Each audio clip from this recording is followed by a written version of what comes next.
ഒന്നാണ് നബി സല്ലല്ലാഹു അലൈഹി വസല്ലമ തങ്ങളുടെ ജനനം കൊണ്ട് അനുഗ്രഹീതമായ ഈ മാസം, വരാൻ പോണ ഈ മാസം, അത് ഒരു പുണ്യമായ ഒരു മാസമാണ്. ആ മാസത്തിനെ എങ്ങനെയാണ് നമ്മൾ ബഹുമാനിക്കേണ്ടത്? ആ മാസത്തിൽ പ്രത്യേകമാവുന്നതായ റസൂൽ സല്ലല്ലാഹു അലൈഹി വസല്ലമ തങ്ങളുടെ മൗലിദ് പോലത്തെ ദിക്റുകൾ, ആ ദിക്റുകളെ കൊണ്ട് ആ മാസത്തിനെ ബഹുമാനിക്കണം. നബി സല്ലല്ലാഹു അലൈഹി വസല്ലമ തങ്ങളെ ഒരവസരത്തിൽ ഹസ്സാൻ ഇബ്നു സാബിത്ത് തങ്ങളോട് പറഞ്ഞു. ഹസ്സാൻ ഇബ്നു സാബിത്ത് തങ്ങൾ നബി സല്ലല്ലാഹു അലൈഹി വസല്ലമ തങ്ങളുടെ കവികളുടെ കൂട്ടത്തിൽപ്പെട്ട പ്രധാനപ്പെട്ട ഒരു കവിയാണ്.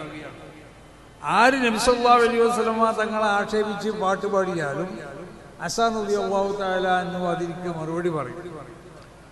ഒരവസരത്തിൽ റസൂൽ തന്നെ ചോദിച്ചു, പറഞ്ഞു ഹസ്സാൻ ഇബ്നു സാബിത്ത് തങ്ങളോട്, ഊഹുജുൽ മുശ്രിക്കീൻ അല്ലെങ്കിൽ ഔഹാജിൽ മുശ്രിക്കീൻ, മുശ്രിക്കീകളെ ആക്ഷേപിച്ച് പാട്ടുപാട് ഹസ്സാനേ. പിന്നെ നബി സല്ലല്ലാഹു അലൈഹി വസല്ലമ തങ്ങൾ ഹസ്സാൻ റളിയല്ലാഹു അൻഹുവിനോട് സംശയം ചോദിക്കുകയാണ്. അവരെ കൂട്ടത്തിൽ എൻ്റെ കുടുംബം ഉണ്ടല്ലോ, അപ്പൊ അവരും ആക്ഷേപിക്കൽ വരൂലേ? അത് കാരണമായിട്ട് എനിക്കും അതൊരു അപമാനമാവൂലെയാണ്.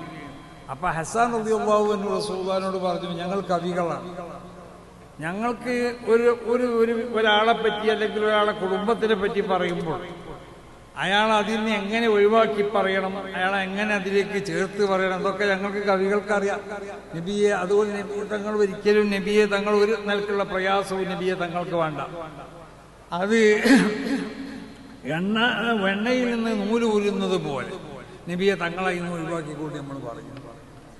അപ്പൊ ഹസ്സാനോട് നബി സല്ലല്ലാഹു അലൈഹി വസല്ലമ തങ്ങൾ പറഞ്ഞു, ഊജുൽ മുശ്രിക്കീൻ, മുശ്രിക്കീങ്ങളെ ആക്ഷേപിച്ചുകൊണ്ട് അധിക്ഷേപിച്ചുകൊണ്ട് അവർ എന്നെ ആക്ഷേപിച്ചു, അവർ കവിതകൾ പാടിയിട്ടുണ്ട്. അതിന് മറുപടിയായി കൊണ്ടിട്ട് ഹസ്സാനെ നീ പാടണം എന്ന് പറഞ്ഞു. ഈ മറുപടിയായി കൊണ്ട് പാടുമ്പോൾ എന്തായാലും ഉണ്ടാവുന്നത്, അത് നബി സല്ലല്ലാഹു അലൈഹി വസല്ലമ തങ്ങളെ ആക്ഷേപിച്ചവർക്കുള്ള മറുപടി മാത്രമല്ല,